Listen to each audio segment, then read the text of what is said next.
I'm Vicki Hogarth, and welcome to Southwest Magazine. I'm joined today by the leader of New Brunswick's Green Party, David Coon. Thank you for being here today. My pleasure, Vicki. Great to be here. I'd love to start off by talking about some of the biggest environmental issues facing New Brunswick right now, from your perspective and also from the perspective of New Brunswickers that you speak to regularly. I know you travel around the province quite a bit.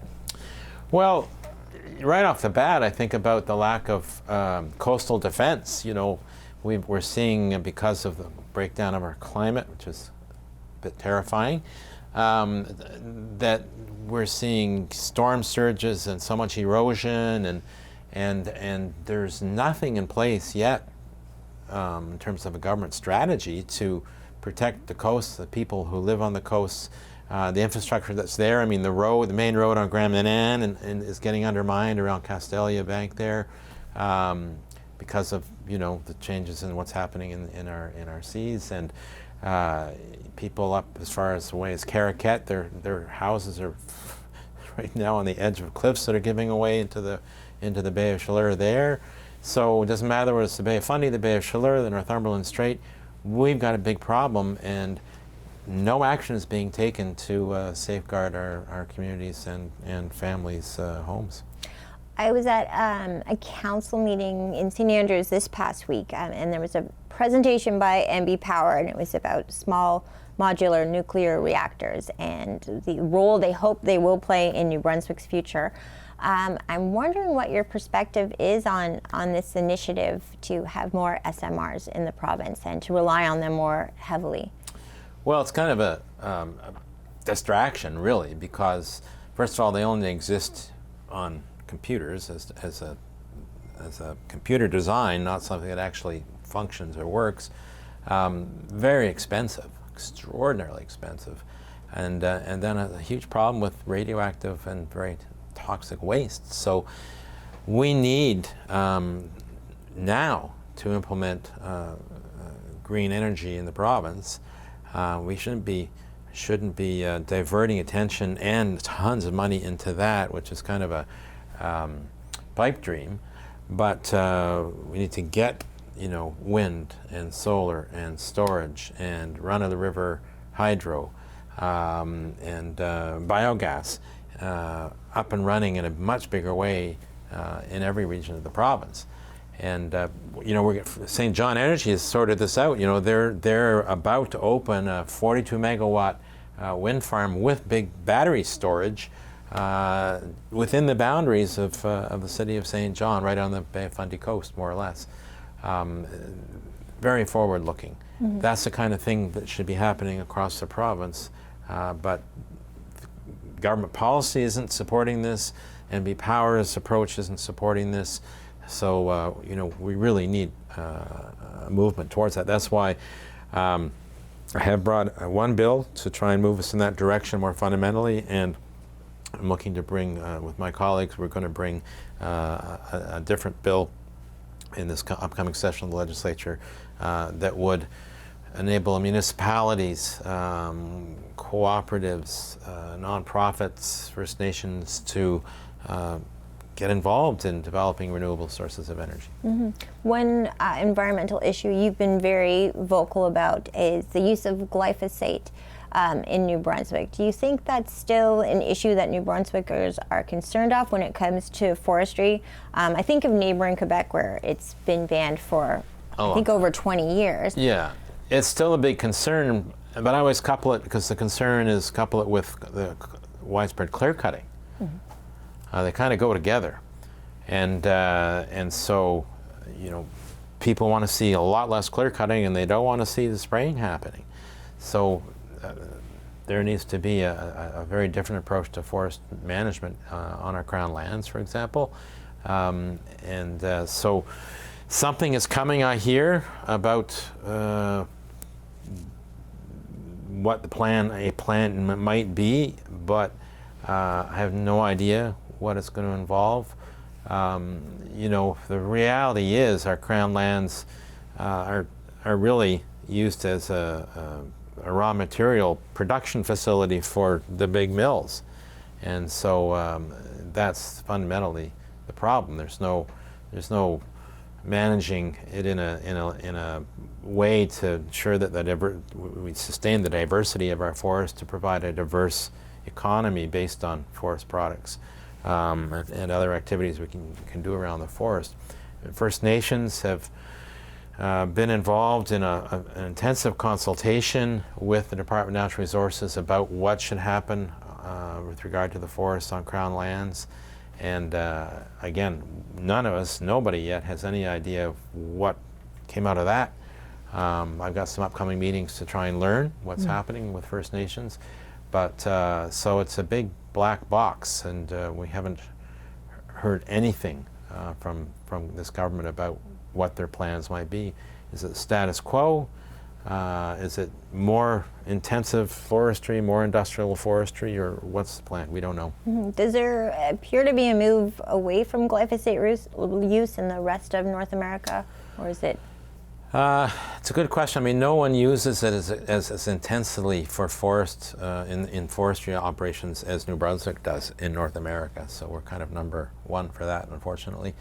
I think there's increasing concern about its use overall, both for landscaping and in agriculture, because glyphosate now is, because of our diets and the food we eat has got traces of glyphosate in it, is showing up in urine samples from the average person. So when you get to that, that's not a good sign. So there's generally work that needs to be done to reduce our use of and dependence on pesticides like glyphosate, whether it's a herbicide or an insecticide or what have you. So that's a whole area that, like much on the environment, this government and the previous government were not paying attention to. We see, sewage sludge being imported from Maine.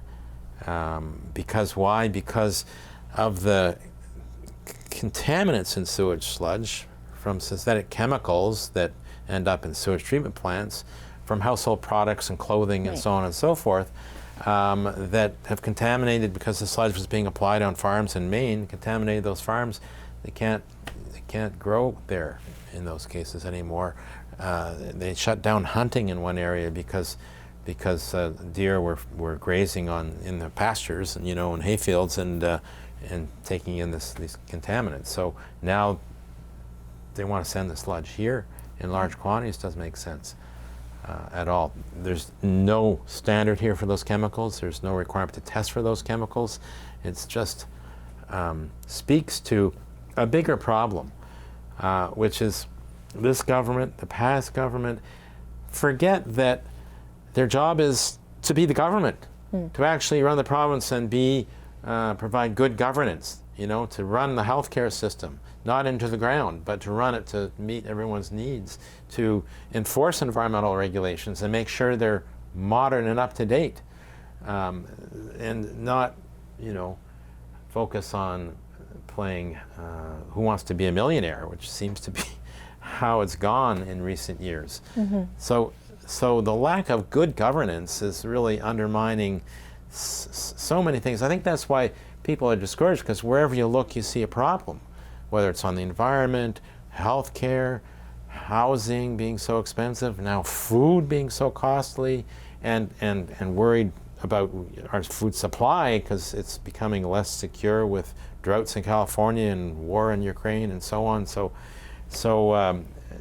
that responsibility for actually being the government, providing good governance, governing the province, needs to come back. And that's the way I look at it. That's what I would say. And certainly we would provide good governance. Number one priority.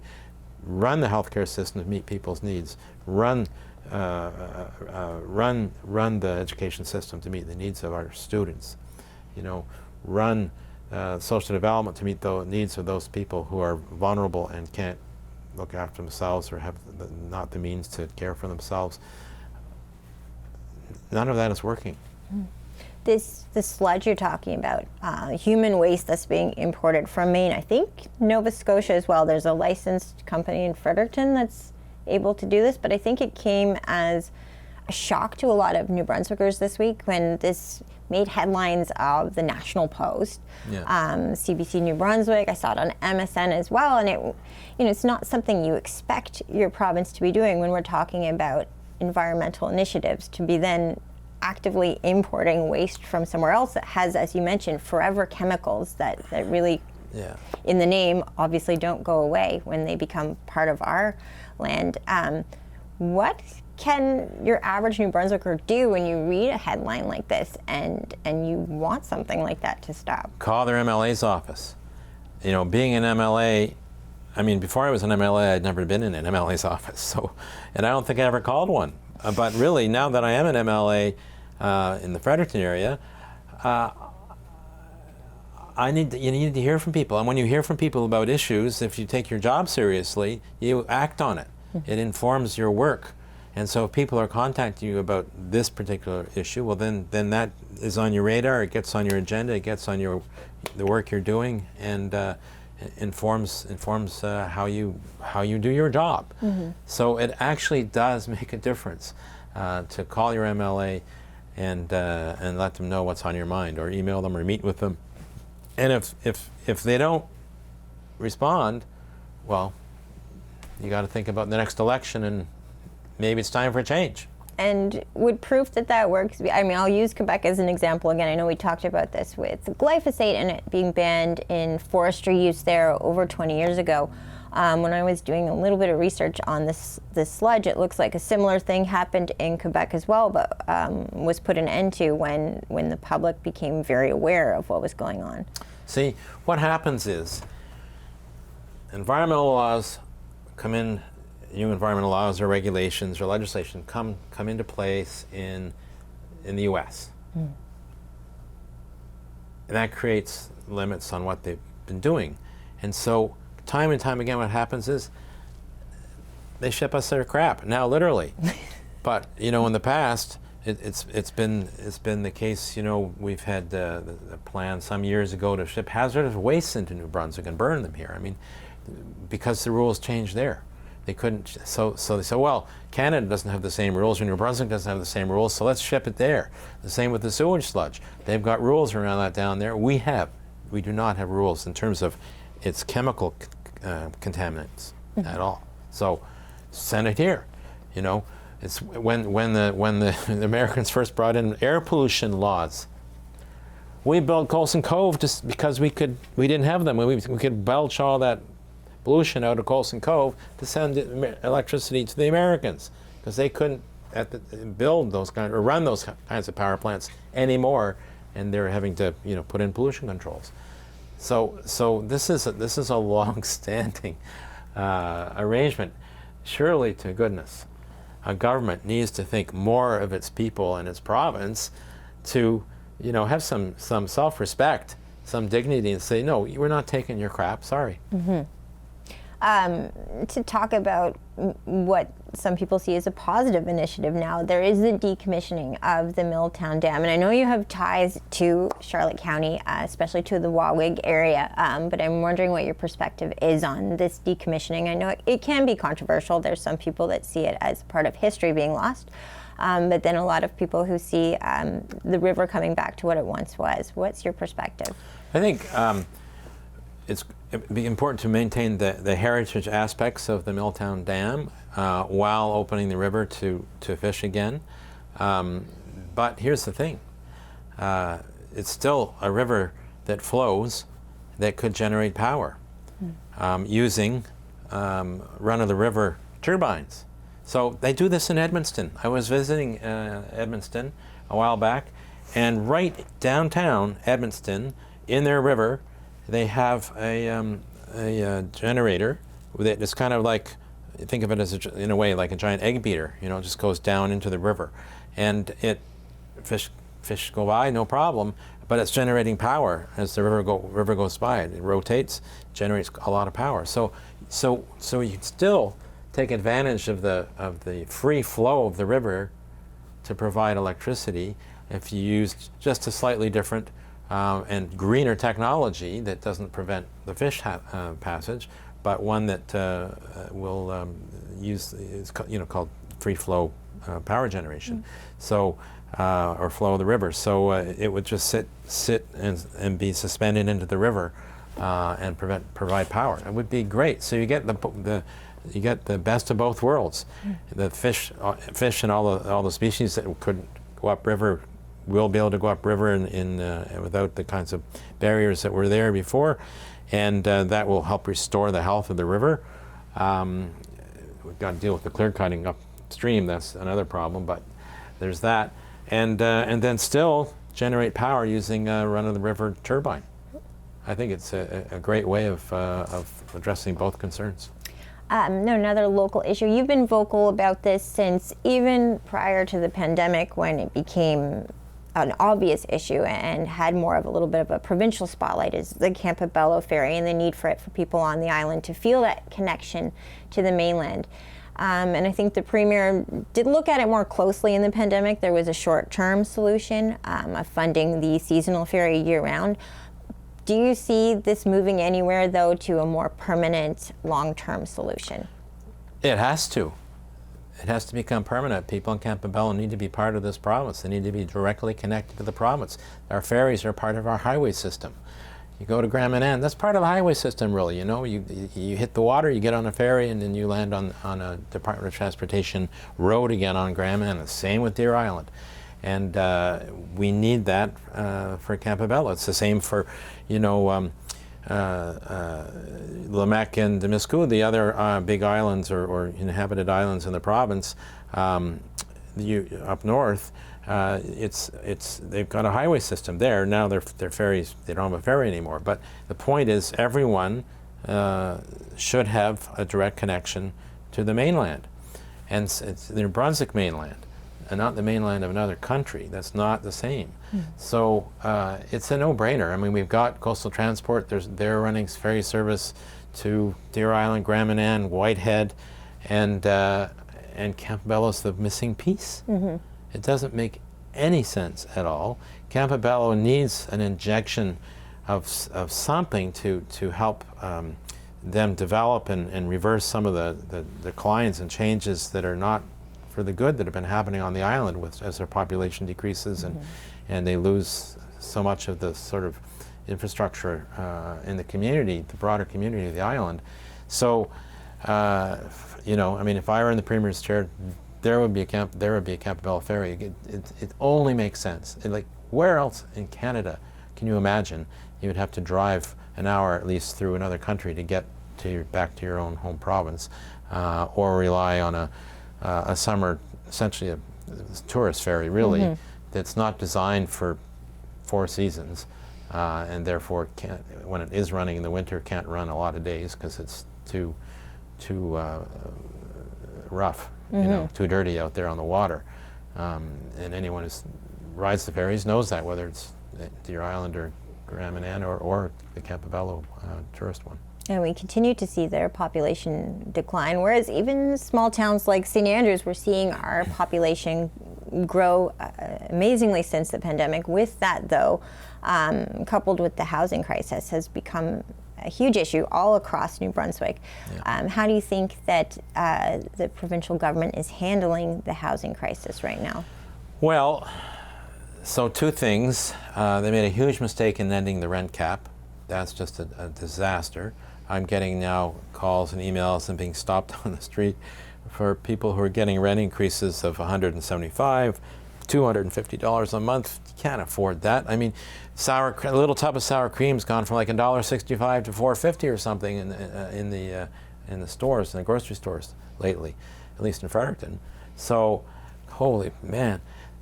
So that rent cap has got to be put back in place. In terms of availability of affordable housing, finally the government listened to us as the third party in the House. The Greens have been just persistent about reinflating NB Housing's capacity to actually ensure there's an adequate supply of affordable housing. So, you know, for anyone who's a little older, they will remember the Brunswick Housing Corporation was created to just do that the last time we had an affordable housing crisis. So in the 70s and in the 80s, it ensured that there was affordable housing being built across the province, working with nonprofit organizations and co-ops and faith communities and service clubs and developers to ensure that we had particularly a lot of non-market housing, you know, market housing that's not trying to generate a profit for investors or dividends for shareholders from Toronto or somewhere. It worked well. The legislation's been in place ever since. It never was removed. The Brunswick Housing Act, still there. And the Brunswick Housing Corporation is the institution to implement it. And it's just been kind of a paper tiger for quite a while now. Frank McKenna essentially dismantled it. Still there as a legal entity on paper, but no staff, no nothing, not carrying out its mandate. So this is great news. The province has decided to bring it back, to staff it up, and we'll see. I mean, you know, we'll see. I'm hopeful, but I don't want to get too carried away with the idea, because we'll see how it gets implemented.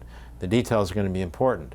It needs to have adequate budget, good staff, and its mandate kept intact like it currently is provided for in the law, to do just that, ensure an adequate supply of affordable housing, working with communities to do that, working with communities and in communities to do that. It was so, like, I've met people who worked in the New Brunswick Housing Corporation in its heyday. They were such passionate, committed people because they could see the change they were making, helping to ensure that people had a place to live that was affordable all around the province. What a place to work it must have been. Fantastic. So I hope that the government's intent is to bring it back to that kind of, with those kinds of abilities again. But we'll see. There will be legislation introduced to provide some amendments to the New Brunswick Housing Act. Hopefully it's just modernizing and not any watering down going on. But, you know, we'll see. The housing crisis isn't the whole reason for the rise in homelessness, but it's definitely a factor in the rise in homelessness we're seeing across the province. I think we feel it in small communities as well. I was mentioning to you before we started filming that St. Stephen has its first warming station that has opened for the winter month, and the needs there, it's at capacity most nights. I would imagine it. What do you see the province doing that's working to help with the homeless population, and what's not working? What are we not doing? Well, right now it's applying Band-Aids, ensuring that there are warming stations around, supporting shelters, year-round shelters, supporting out of the cold shelters, and then putting some money into the sort of housing first approach, which is to get people into supportive housing with the roof over the head, with services to wrap around people. So you're seeing that in St. John, in Moncton, in Fredericton. Now, I don't think that has found its way into the towns of New Brunswick and to the more rural areas of New Brunswick. I know there's a project that in Blacks Harbour, Eastern Charlotte Waterways is trying to get off the ground, so I don't know where that's at. I haven't talked to them lately, but it can't be just these one-off, efforts. There's got to be a comprehensive, all hands-on-deck approach, and it's got to knock the silos down, right? Because yes, the lack of affordable housing is driving more people into that awful situation, but homelessness is there's a lot of root causes, and so you've got to address addictions, you've got to address mental illness, and this province is not doing that very well. There's so much more that needs to be done, and we need, for example, a variety of residential rehab and treatment centers where you can go for a month or 2 or 3 and get the kind of treatment that actually addresses the underlying causes of your addiction, say. And we have, yes, St. John, Ridgewood, and yes, Campbellton, which are for the whole province, those two. But it's I mean, the demand is so big, and the number of beds they have is not very many at all. They're moving to a much better treatment strategy, what they call based on trying to address the trauma that is underlying things like the addictions. So we need more of that, absolutely, in community of different sizes. So those are larger institutions, but think about something on the scale of a group home or a small special care home that's dedicated with the appropriate services. We need investment in that, and we haven't got it. We need to ensure that psychotherapy and counseling are accessible and will be covered. The costs can get covered for people, because that's part of the problem too. You can't in many cases get access to that kind of counseling to help you manage your mental illness or psychotherapy. If the avenues for that through the community mental health centers, there's long wait times to see a psychiatrist or a psychologist. So it's a huge issue.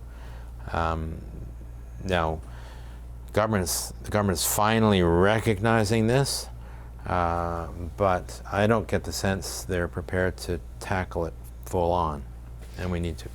And just in the final minutes, I know this is probably arguably to some people the biggest question to ask. In your opinion, what are the biggest issues facing our healthcare system in New Brunswick right now that we need to tackle first and foremost? So first and foremost, obviously, people need access to a primary health care giver. They need access to a doctor or a nurse practitioner or a team of healthcare providers. So you need to be able to access that in a reasonable period of time. If you have a family doctor but you can't get to see them for 2 weeks, well, you're going to go to the ER. So in our ERs, I mean, the nurses and doctors in the ERs are trained to do emergency medicine. And they end up having to do lots of family medicine because people have no other place to go. If you've got something urgent, what are you going to do? If you can get in to see your doctor or your nurse practitioner the next day, great. But if it's going to be 5 days or 7 days or 2 weeks, then, or you don't have one, then you're going to be at the ER. So we need to ensure that there are walk-in urgent care centers, clinics. Put them in the hospitals adjacent to the ERs, where you can go for that purpose. Run by Horizon or run by Vitalité. Go for that purpose, so that if you can't get in to see your doctor, or you don't have a doctor, that you can go to that urgent care center where you've got people practicing family medicine, and so that the ERs can focus on emergency medicine. Our nurses and doctors are experts in treating terrible trauma and dealing with big emergencies, heart attacks, all these kinds of things, and that's their expertise, and they're having to deal with all kinds of other things, which is just creating the situation where nurses are leaving in droves, it feels like, and that's no good. Ironically, or coincidentally, I don't know what it is, each of us on the Green Caucus, the 3 MLAs, our mothers were all nurses, and actually our upcoming candidate in one of the by-elections is a nurse, so it's something near and dear to us. We've got to fix that. So there's that. And then the other is, the province needs to move rapidly to creating healthcare teams, so that you don't have doctors operating alone, that you have nurse practitioners, so you have a collaborative team, nurse practitioner, a nurse, and a doctor, and ideally some others who have expertise in the health field, to be your team. And that's going to require one thing. Well, two things. It's going to require, of course, doctors who are willing to go that way, and I believe many are, but it's going to require a new way of financing nurses and nurse practitioners. Because right now, the doctors would have to try and finance their salaries out of what the income to the practice is. That's not sustainable. Nurse practitioners want and need, just like doctors, their healthcare, what they provide in healthcare services, covered by Medicare, basically, right? So we need a new way of paying our nurse practitioners, because right now they either would have to be paid by the doctor or they'd have to be hired by Horizon, the health authority, and then be placed with different physicians and so on. So that needs to be addressed. So those two in the immediate short term are key. Urgent care to end the problems in our ERs, the wait times in our ERs, and to provide a place for people to go who don't have a doctor, or can't access their doctor in reasonable time. And that can happen quickly. It can happen quickly. It's going to require some investment, but it's well worth the money. And then the collaborative care teams. The third thing I would say is this, and it's going to have a longer term impact, but the things that we've got to start tackling, the things that are making people sick, that are causing ill health. So we need a real focus on preventative health care. Preventative health care, not sick care. Well, we can always need sick care, but that's what we've got, sick care right now. We need actual health care, preventative health care that reduces the conditions that create illness, that cause accidents, all those things that are avoidable. We need to be tackling as part of the health strategy, and it's not happening. So there's a tremendous role there for public health if we can find them, because they've gone to ground, and a tremendous role for the whole system to integrate preventative health measures so that we become a healthier population, so that fewer people are getting cancer, so that fewer people are getting heart disease, so fewer people are having bad car accidents. It's fewer people getting lung cancer. I mean, you can look at the examples across the boards, radon gas in people's homes. Who knows about that? Who can afford to actually fix the problem? If there is one, and one in 5 homes or something across the province have a problem, and it's the second largest source of lung cancer there is, after smoking first. So that's prevention, and so we need to do it. It's a good example. Whatever is causing these neurological degenerative diseases in young people, we need to get to the bottom of what is causing that, and stop it, because that maybe those symptoms are consistent with all kinds of neurological diseases we understand, but what's inconsistent is that young people are getting them. There's something wrong. There's something going on here that needs to be investigated, and I think I and others think there's some kind of environmental basis, maybe not the whole problem, but a piece, and we need to get to the bottom of it. That's preventative health care. And we're not doing it. We need to do it. Well, we love when you're in Charlotte County. Thank you for taking the time to come and talk with me today. I appreciate it so much. Thanks. Yeah, great to be back. My guest today has been the leader of New Brunswick's Green Party, David Coon. I'm Vicki Hogarth. Thank you for watching Southwest Magazine. Southwest Magazine is a news and public affairs production of CHCO Television.